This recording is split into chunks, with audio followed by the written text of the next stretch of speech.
Jumbo, fellow adventurers, and welcome to another spiritual tune-up after one heck of a day yesterday here in the United States. I'm sure you felt the reverberations around the world wherever you are right now. Of course, I'm speaking to the breach of Capitol Hill during the counting of the electoral votes for the next president of the United States.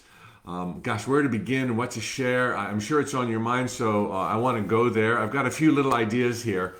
And first off, I'll preface it with, what we saw was clearly wrong. Violence is always wrong. There is never an acceptable time to be violent. I don't know. This is not about what side you're on. This is not about the transgressions of Donald Trump and Fox News. It's not about the transgressions of mainstream media. Everyone has a gripe. But if somebody on either or any side uses their gripe as justification for violence, it leads to more violence. Even if the initial offense was violent, in the deepest of spiritual ways, violence is never a suitable or appropriate response. Not to anything, not ever.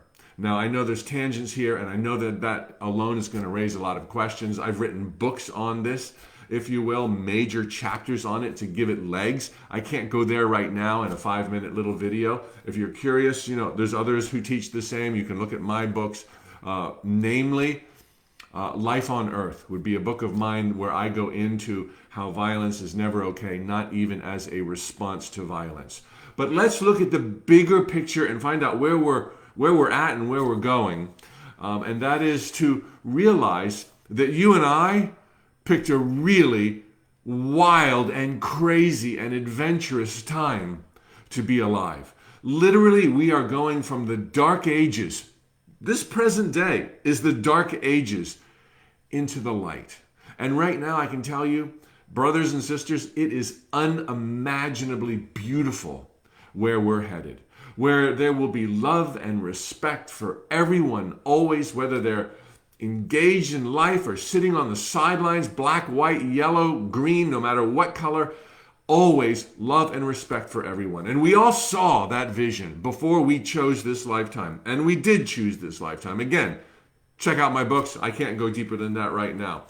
And what we wanted to be part of was ushering in this golden age of infinite possibilities where love would reign for millions of years. This is the Stone Age right now. Literally, we are alive in the darkest of times. The Stone Age. I'm caveman and you are cavewoman, and we're just fumbling around in our own ignorance as incrementally from the time we arrived, and no, this is not, and the time we arrived was not as amoebas, okay? All right, what's wrong with creationism and evolution? Okay, a lot of tangents here. But from the time we arrived here as budding divine beings, encased in the human vehicle, the body, biology, this planet, we were so distracted by the illusions, we thought life was happening to us. This is the story of Adam and Eve, and we've been firing only our physical senses from that day. Why? How? What's going on? We knew that this would be the beginning of a march towards a higher vibrational living, simply meaning more love, more awareness of our inner truths, our inner reality, our timeless being, our multidimensional selves. We each volunteered, talk about adventures, to be on the cutting edge of reality creation just as it was beginning. And so here we are now, just recently emerged from the caves, and we're, still steeped in ignorance, where we have arguments and we fight and we shoot and we kill and we bomb ourselves. But this is making possible a march into a higher vibration. And during this entire march, we're bathed in love. There's beauty everywhere. Our power is immense. And we have the faculties in our mind and in our heart to know better. and to ask bigger questions and to recalculate and to recalibrate and to reassess every decision we make, every move we make, so that we can accelerate the advancement of humanity, call it into the light, into the next million years of pure, total love. This is what we've decided to do. And if you will, as you could expect, as with a human individual growing from baby to adulthood, there's going to be growing pains. And there's going to be folks who, hey man, I mastered life. When I was 10, I was dumb, but now I'm 12 and I know everything. And it's like, hey, wait a minute. Now I'm 16 and I have to pay my bills, and now I'm getting old. Hey, I liked it the way it was. I liked it when I was young, dumb, and however that song goes. Some of you know the title. Young, dumb, and broke. I liked it better then. Let's go back and be great again. Let's go be great again, because man, I had it all back then. It's like, hey, we weren't so great back then. We're greater today, and we're going to be greater tomorrow. And so what we saw in Capitol Hill yesterday was a flare. It wasn't the norm. It was a little spark of the old dying guard, if you will. It's not like, oh my God, is this where we're headed? No, we're not headed there. We're headed into rainbows and sunshine and love everywhere really soon. In our lifetimes, we're going to look back on yesterday and just be like, OMG, man, what were people thinking? What were we thinking? We were taking sides. We were hating each other. We were angry about this. We were telling lies. They were lying. I was lying. Everyone was lying. In our lifetime, we will look back at the folly, at the error, at the ignorance, at the stupidity of what happened yesterday in Capitol Hill by people who were doing their best with what they had.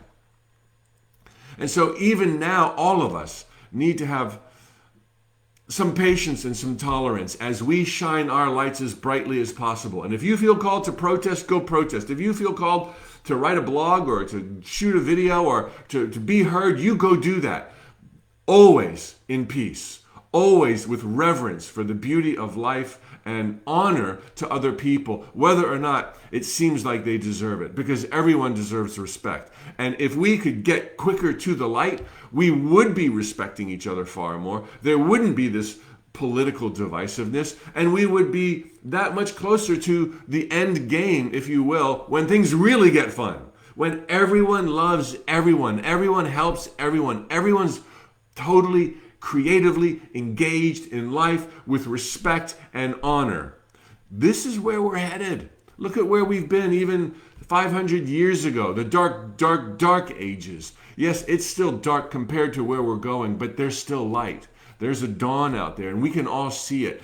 And each of us, last word on this, each of us has that ability to go within and know better and do better. And whether or not you have been a part of violence or things gone askew, all of us, myself included, can be less partisan, can be less intolerant, and can be more of who we're called to be during these crazy times. So go out and love a Republican, go out and love a Democrat, go out and love a Libertarian, go out and love everybody, because this is where we're going, and we knew what we were getting into when we chose this lifetime, and it's going to be so beautiful. Don't be discouraged. Don't be dissuaded. Look what's happening already at the direction, the course of humanity, where there is fewer wars, there is more cooperation. Yes, there's been some steps back in those directions in the last few years, but we're unstoppable. Love is unstoppable. It's gonna be okay. Go out and love somebody new today, all right? Tally ho, amigos. Muchas gracias that I get to do this stuff. Barbara, Sam, Marianne, Trish, thank you for being on Facebook. Animal Reiki Lady, Liz, and Fine Focus Free. Oh my gosh, cool name. Stevie, I just love these handles. Millennium, nice spelling. All right, everybody. See you tomorrow. Ask your questions down below about politics, about the evolution of consciousness, about alien spacecrafts. I will try. and I will succeed. Tally ho!